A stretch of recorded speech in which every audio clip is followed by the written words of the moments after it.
Welcome to Rap in Order, the interrogation of a hip-hop album, where we take some of the culture's most beloved hip-hop albums, put them on the stand, see if they stood the test of time. Now let's see who we got on the stand today. Dun dun.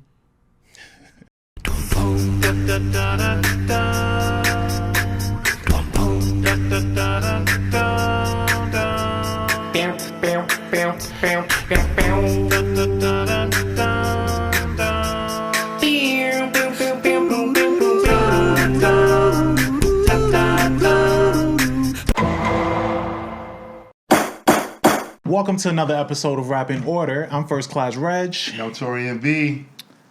I took a great vacation, man. Nice. It was solid. I've been off the grid for 2 weeks. I've been catching up on everything going on in the news and in media and shit. It's a lot, but how you feeling? I'm feeling good. I didn't go anywhere. I stayed in New York. I saw Doctor Strange though. I saw Doctor Strange too. Doctor Strange was really good. I really enjoyed that shit. Spoiler alert! No. How did we feel about that post-credit scene? It was cool. I like what it's leading to.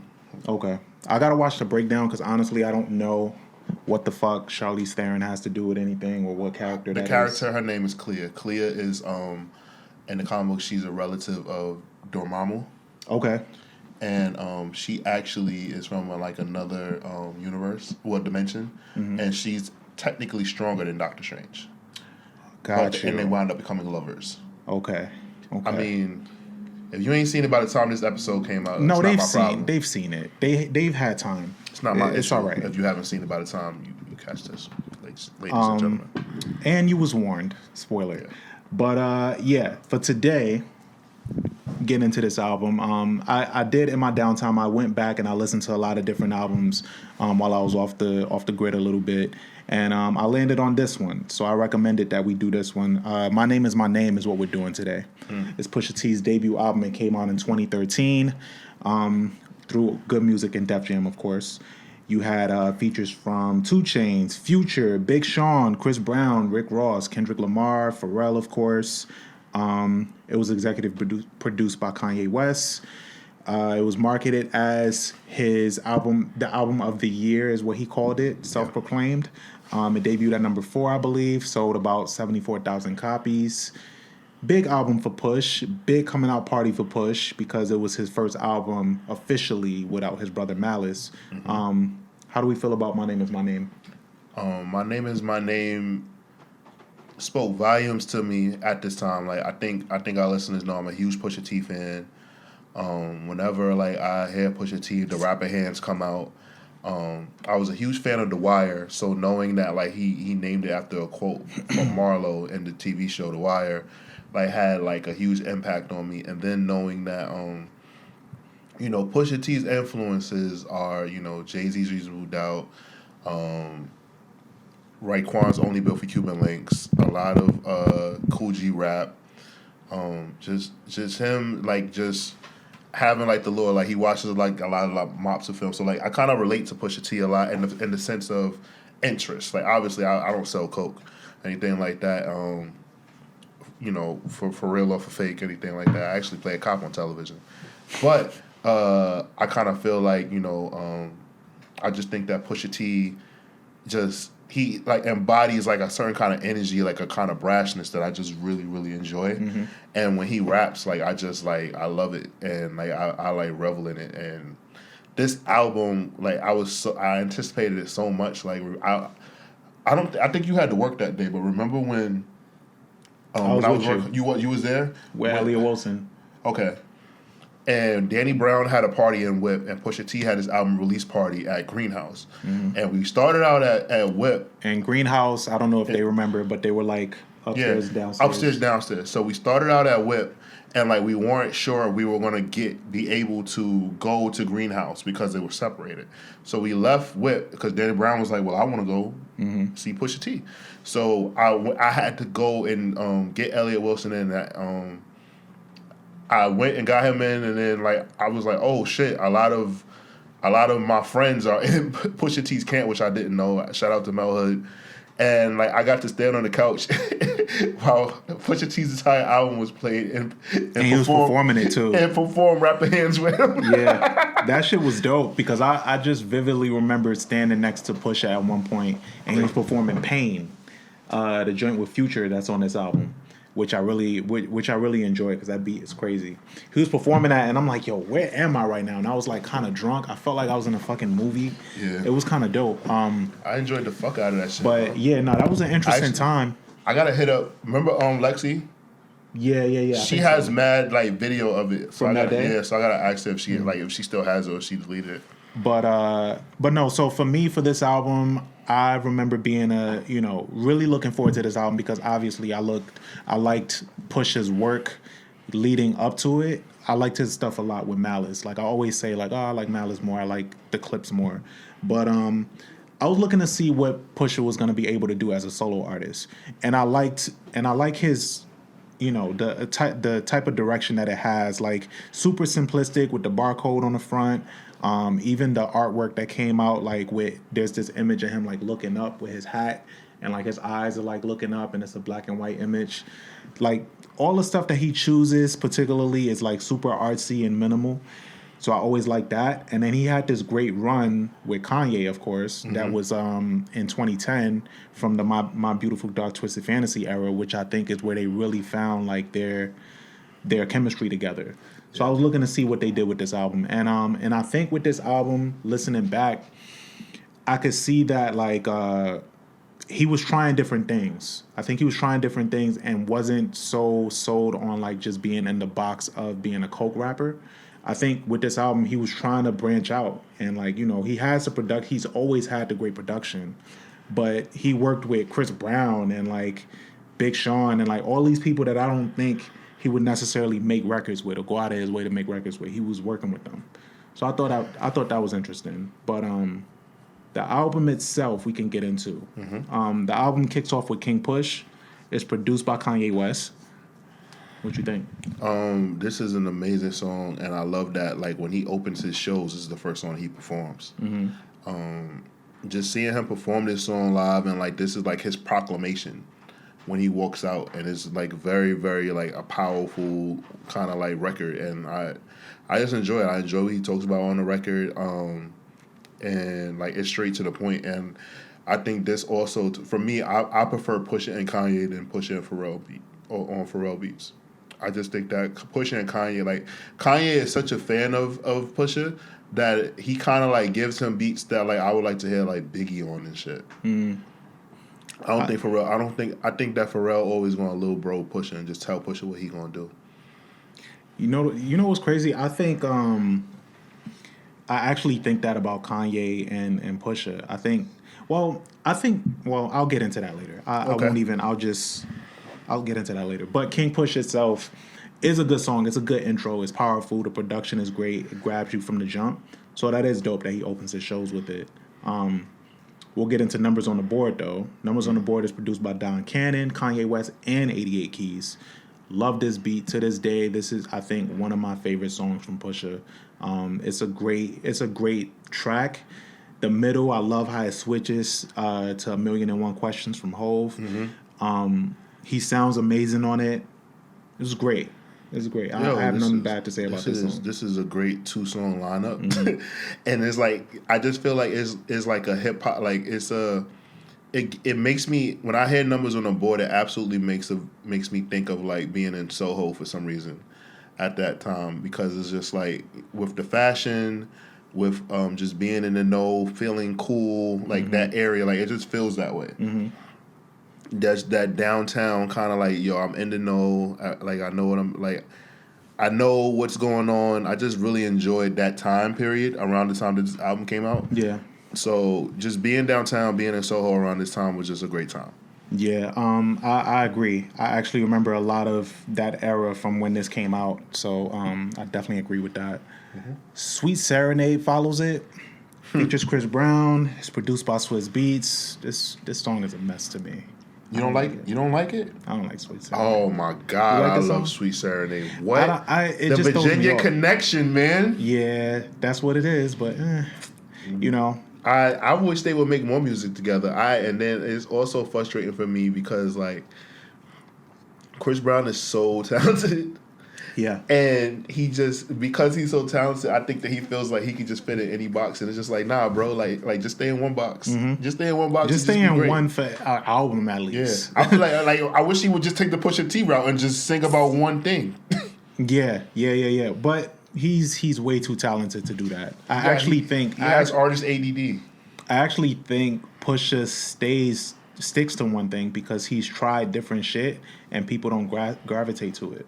I don't think so. I think that he does it to try to, he's done it to try to appease people, but I think that he just has more fun rapping about one thing. I don't think it's because of the response that people give. I think that like from his interviews, from what I gather, like obviously we're guessing, but it comes off like Push is just like he's just like, yo, like I actually like this shit, and I think he's a very private person. So I think other aspects of his life he doesn't want to expose. Mm-hmm.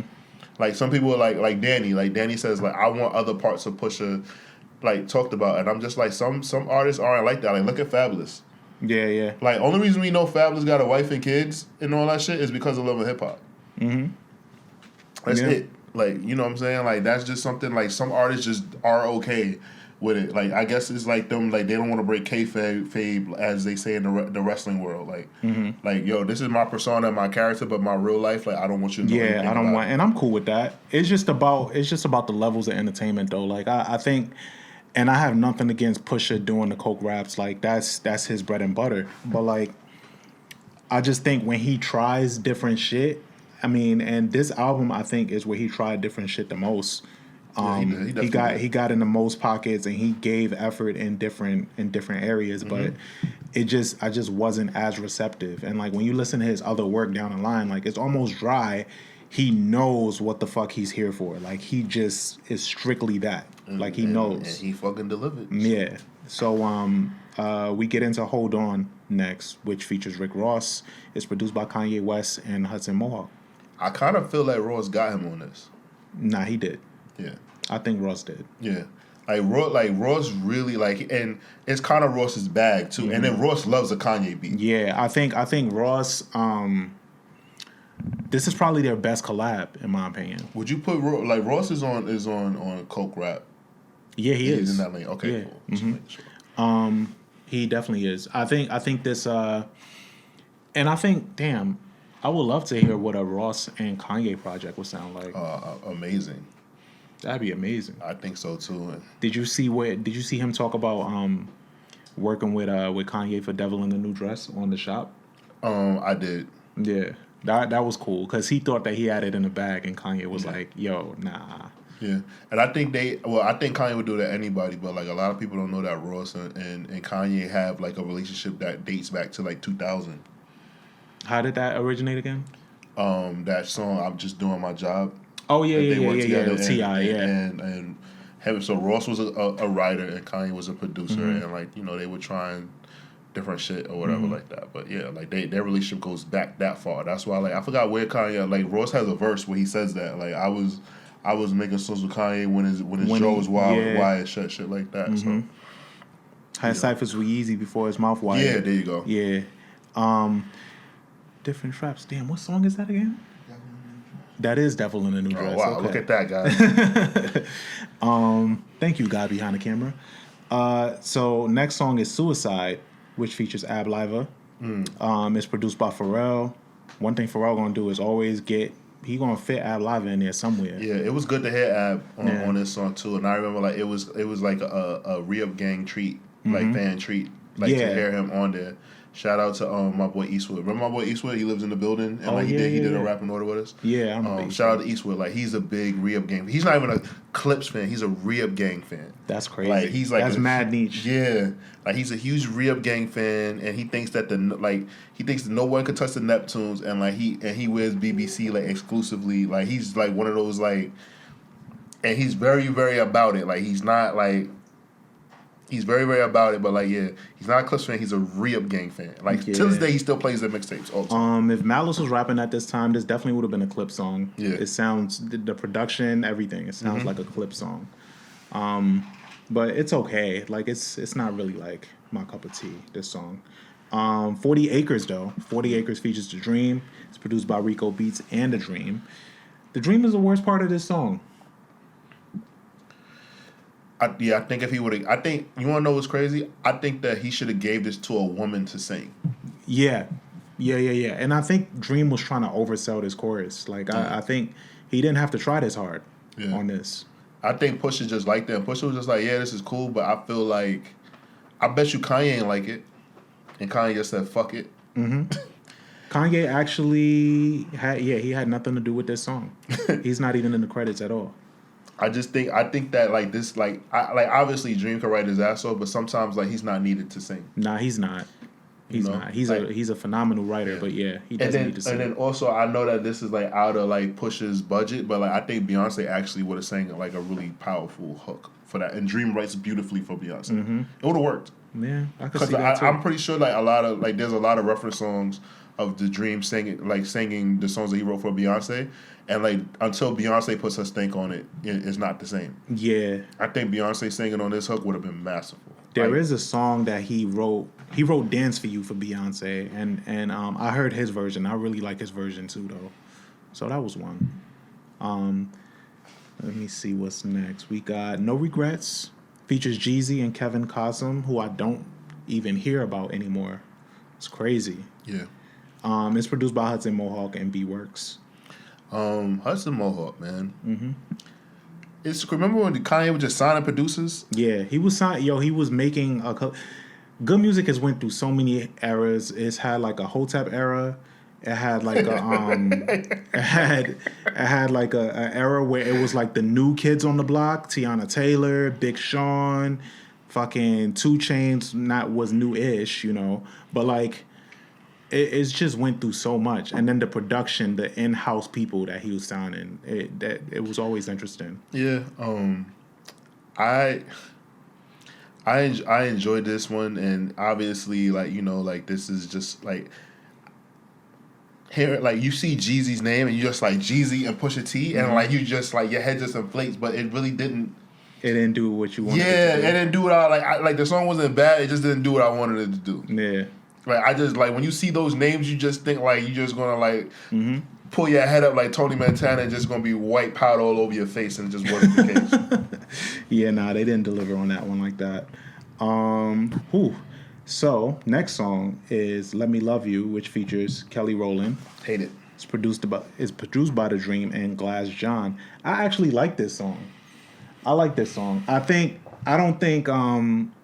this is one of those experiments that he tried. And, I think it was just, he thought it would be cliche and he leaned into it to sound like Mace. Yeah, like that's my point. Like I would have been okay with him rapping in his regular voice. Mm-hmm. Him rapping like Mace. Yeah. Because he knew it was a mate, like, all right, cool, like I get it. Like this is a song. If you're a ghostwriting for Mace, you would give it to him. Yeah. But use your voice, bro. Yeah.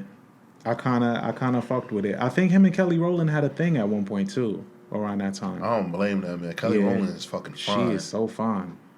Jesus. Fine. Yeah. Jesus Christ. Yeah. But no, I like this song. I think I understand why people don't like it, because it is super like. It sounds mad. Like you see Pusha T now and this Pusha T, like it's just like. When I heard this song, all I could do was just picture this nigga just diddy bopping around the studio and shit like that, thinking it was so fly that he did that. Yeah. I just wish somebody told him no. No, don't. I know. It. I'm pretty sure Puff heard it and loved it. Oh, of course. Yeah, Puff heard that shit and loved it. Overacting ass.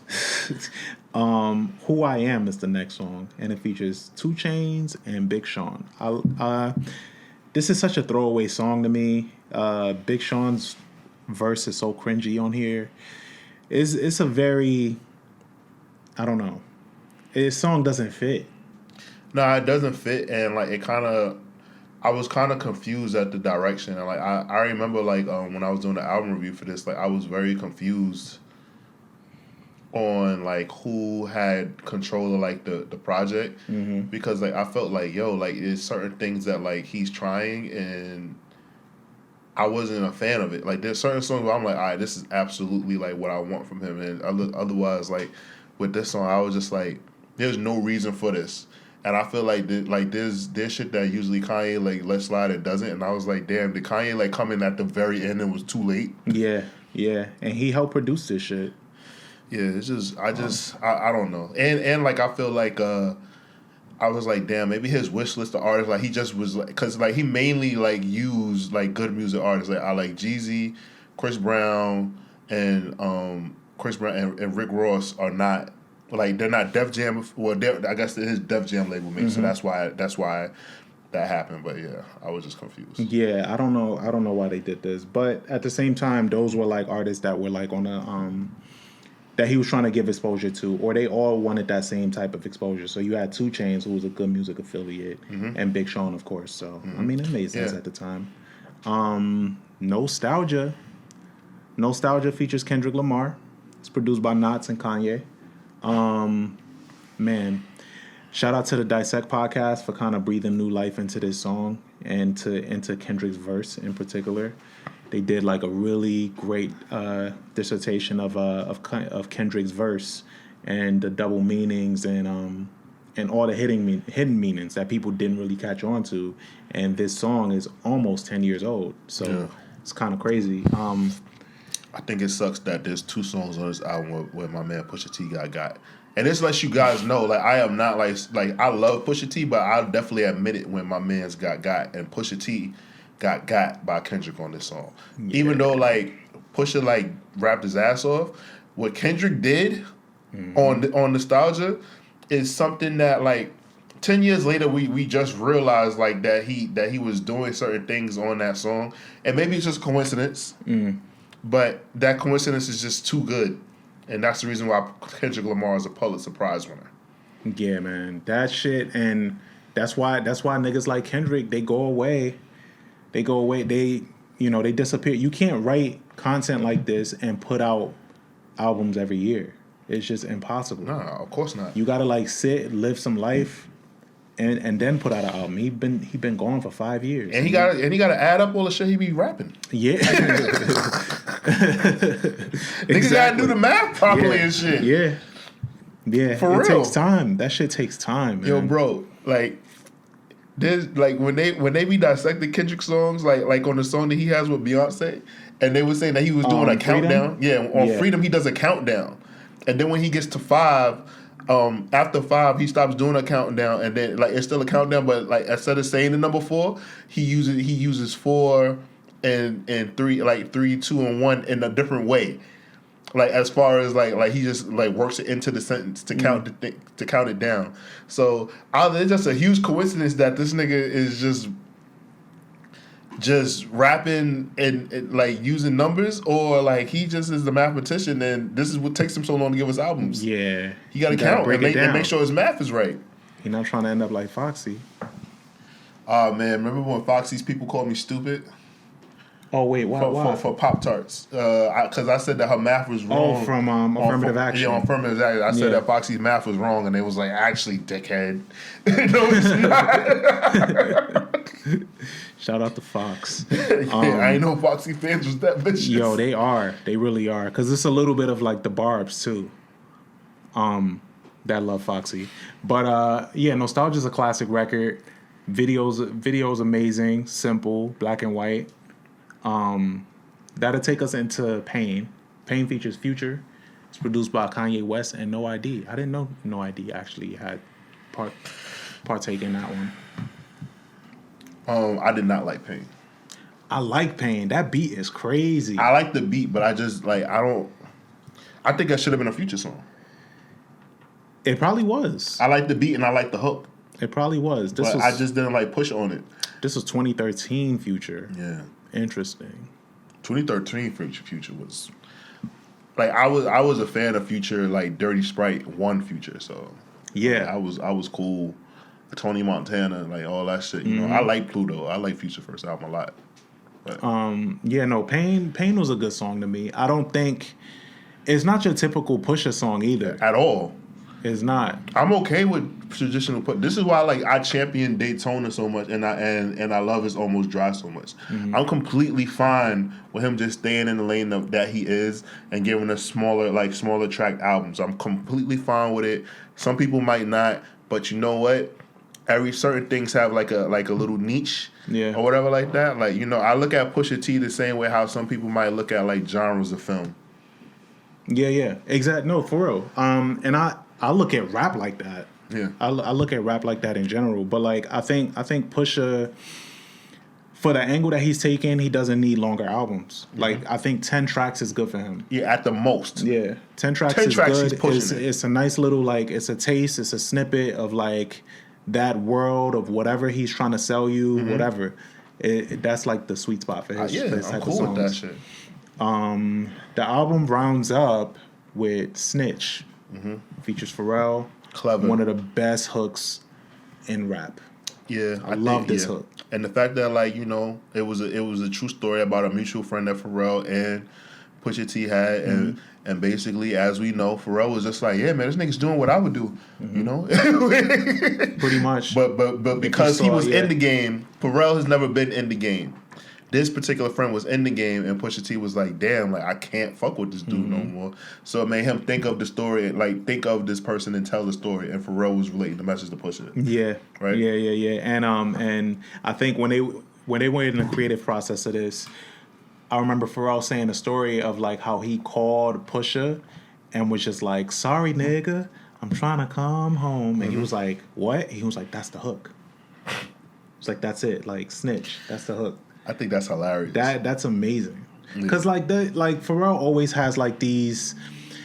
I love Pharrell's creative stories because it's always in some way that type of thing, where like him in the studio. He always has like some big like breakdown, like he did with Jay when he stole that fucking extra record on the Black album for Lucifer. What extra record? You remember on the Black album, it was only supposed to be one producer per track. Yeah. So he had changed clothes. Yeah. And then he came and back. And he got Allure. And I got Allure. I'm sorry, not Lucifer, guys. Allure. Yeah. So he had changed clothes and he had Allure. And the way that he had to sell Allure because he had changed clothes, which is like probably my least favorite song on Right. On we Black didn't even album. need changed clothes. Jay just could have got rid of it, but I think they knew it was going to be a single. But he sold it because it was Carlito's Way. Oh, yeah. Exactly. It was an Anderson Carlito's Way. And he was like, yo, this is because, you know, Jay's, when he first started, like, it was Carlito's Way. It was Goodfellas. You know, it was a couple things. Casino. It was a couple things that, like, he was using to tell the stories and everything like that. So, you know, it was a cool concept. I would love for Jay to make one last volume. I would love a volume. Like a volume 4. A volume 4 would make sense. You know, him and his wife, they love that number. Yeah, I would love a 4 volume. would be a great roundup. I would love a volume 4, yo. I would sell Rob's organs for volume 4. Damn. I'm not selling mine. I think volume 4 would be. I mean, what do you think he would talk about? What do you think would be? Would you like another volume 4 or another blueprint? No, I don't want. I think that we should only have one blueprint. But I don't want another blueprint. I'm cool with him giving us more blueprints only because like we've seen different eras of Hov's life where blueprints were necessary. So like the first blueprint was like the blueprint to the, you know, not just the success, but like where he was. You could say, and it's open for interpretation, the blueprint of like these like rapping over these soul samples and ushering in a new way of rap. Blueprint 2, what would you say the blueprint was for that? The overall blueprint was for Blueprint 2. I'm not here with you, so I don't agree because I only wanted I really don't. I think there was no reason for Blueprint 2. I think now if Jay had better hindsight, he would have made the Blueprint a deluxe album and re-released it. If he was smart, we would have never got Blueprint 3. We actually got Blueprint 2.1. Yeah, we got Blueprint 2, Blueprint 2.1. I think that was just his ego because Guru said you gotta do a double album because Pac and Biggie did double albums. Probably. Ice Cube did a double album. Like he just gave him the whole rundown. But Blueprint 2 is some of his best rapping. Yeah, but what I'm saying is those songs were supposed to go like they were like left over from the Blueprint sessions. Except for the Blueprint 2 song, right? I think that was the only song that he recorded later because it was said that he lost, you know, the battle. But I really, really think in my hardest of hearts that he would have been better off just releasing a deluxe album. Yo, loyal Hov fans, you hear how he phrased that sentence? Because it was said that he lost the battle. Not that he lost the battle. It was said that he lost the battle. I didn't feel that he lost. You don't feel he lost the battle? No. Are you saying, so if you saying you don't feel he lost the battle, are you counting the overall battle, or are you saying, because I'm saying the battle itself? Are you talking about the battle of the beats when it was Ether versus Super Ugly? Or are you talking about overall? I'm not saying overall. Oh, okay. Overall would go no, into I'm asking career. you. No. I'm talking about, there's two things I'm talking about. There was a battle of the beats, the legendary moment Angie Martinez played Ether, Super Ugly, right? That's that. I'll agree to that. Jay lost that battle of the beats. Okay. Now, we talk about the overall battle. I'm not talking about, like, their careers, because we all know that Jay won the career-wise. But I'm talking about, like, if we talk about the overall battle, I feel that Takeover is the better diss song than Ether. That's my personal opinion. It is. So I feel like Jay won. Well, that's the better record. But, like, I guess, the Battle of the Beats was what I was talking about, because he lost. Right, okay, so Battle of the Beats, he did lose. That was a city vote. That was a city vote. Super Ugly is not a better diss record than Ether. Yeah, okay, cool. I do admit that. I'm not that crazy. Okay. All right, I was just seeing, because I mean, I'm a whole fan too, but I don't know. I got some footage of you not being a whole Venger. I just challenge it. I got plenty of footage, man, of you. I like to challenge whole fans of your whole Venger status being put into question. That's all, man. I mean, and people, who gonna check me? Oh wow. Who gonna check me? Wow. But anyway, back to this album, right? Yeah. We can give our overall rating for this album. We ended off on Snitch ends off the album in a very, very great way. This album is really short too, 46 minutes, 12 tracks. How we feel? What's your overall rating for My Name Is My Name? I want to see something real quick. Remember, I did the album review, right? I do not remember what my review, my rating was for it. So I want to say it was like a 3.5. Oh yeah, was that fair? Because you remember at that time I was like a violent Pusha T fan. So let's see. 9 years ago. Did I even have it up here? Maybe we didn't even have the option for it. Yeah, I don't even have anything up here for it. But I feel like it was a 3.5. Yeah, I don't know why it's not up here. Maybe that was like when we didn't have like the proper. I don't know. Long story short, I give My Name Is My Name a 3, and I'm gonna say it for multiple reasons. Over time, the more I listen to this album, there's a handful of songs from this project that I absolutely love and can't live without, and then there's some songs on here I'll never ever need to hear again, right? And then as time has gone on, we've gotten other projects, and I've gotten better examples of Pusha T as a solo artist, and I'll say this much: he's gotten better. Which is amazing, because some artists, they kind of lose it, and he's getting sharper, he's getting better, and I think that's also because he knows that like his brother is nice, and the fact that like his brother takes so much time off from rapping, but anytime that they get on a song together or he raps, he whoops his ass, spanks that ass. Pow. So I think that keeps. I think steel sharpens steel, and I also think that he continues to get better, because I think that he wants Hov to respond every time he asks him for a verse. Hov has not told him no yet. Yeah, that's something that's crazy, because 2 Chainz can't even get Jay-Z to respond to his emails. But it's it's the powers that be too with Push. Like, I think he's had the type of blessings that most rappers would kill for. You got this alignment with Pharrell and the Neptunes. There's great chemistry with them. You got great chemistry with Kanye, and it's been something that he's able to get calls and kind of use these relationships that other rappers just can't get. So like, he's in a very unique place, and he's been in the game for over 20 years now. How many waffles you giving it? I'm gonna give this album a 2.5. Woo! Goddamn, yeah, nigga. I give it a 2.5. I think with Push, like I've always said I'm not the biggest Push fan, and this album kind of solidifies that in a lot of ways. I think his best album to date is It's Almost Dry. I think I I think it's better than Daytona. I think he's rapping a lot better. I think he's leaning more into why he's around and why he's here. I love that. I think with this album, he wasn't sure yet. There's a lot of things on here that he tried that he just wasn't successful at.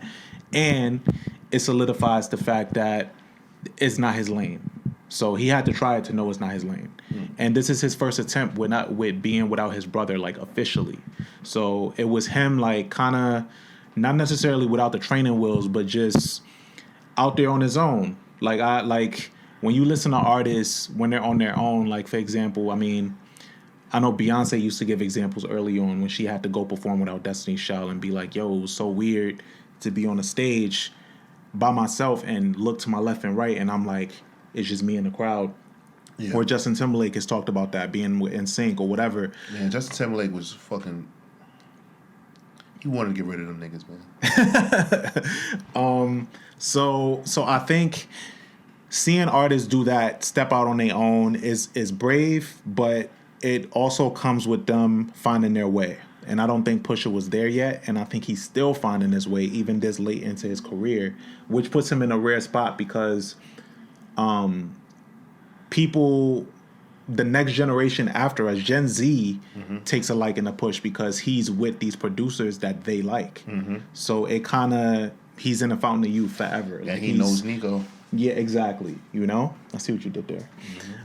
So it puts him in a unique spot. He just didn't have it all the way right with this album. Okay. Yeah. All right. So that's our rating, 2.5. I said 2.5, right? Yeah, you said 2.5. 2.5. 3. So I guess that averages to a 2.2 3/4. You know? And that's that on that. I'm First Class Reg. And I'm Taurian B. We out of here.